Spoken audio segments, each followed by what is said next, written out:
ভালনে বেয়া কেনেধৰণে আমি ল'ম তাক আমি দুই ধৰণে চোৱা যায়।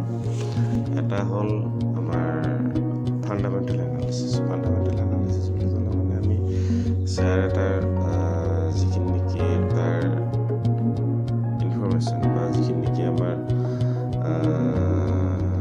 তথ্য সেই তথ্যটো লৈ পিনি আমি চাওঁ যে শ্বেয়াৰটো বা সেই কোম্পানীটোৱে কেনেধৰণৰ কাম কৰি আছে, তাৰ ইনকাম কিমান বা তাৰ পি ৰেচিঅ'টো কেনেকুৱা, তাৰ প্ৰফিট কিমান আৰু তাত কেনেধৰণৰ কিখিনি হৈ আছে, আমি সেইখিনি চাই পিনি আমি এটা ষ্টক ভালনে বেয়া বা কেনেধৰণে চলি আছে আমি তাক আমি জানিব পাৰোঁ। সেইটো হৈছে আমাৰ ফাণ্ডামেণ্টেল এনালাইচিছ।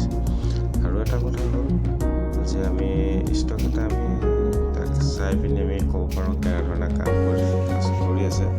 তাৰ যিখন নেকি চাৰ্ট,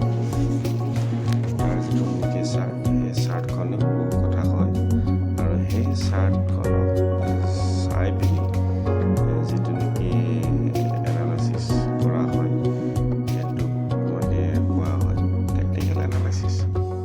সেই টেকনিকেল এনালাইচিছ আৰু ফাণ্ডামেণ্টেল এনালাইচিছ এই দুই ধৰণে এটা ষ্টকক মানে এটা বেলেগ এনালাইচিছ কৰি চোৱা হয় আৰু চাই পিনি আমাৰ সেই ষ্টকটোৱে প্ৰফিট দিব নে লছ দিব চাই পিনিহে ষ্টকটো কিনা হয়।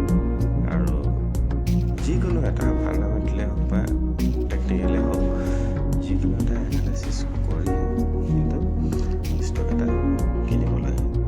আৰু ইয়াৰ ভিতৰত ফাণ্ডামেণ্টেল আমি এনালাইচিছ কৰোঁতে কিখিনি বস্তু চাব লাগে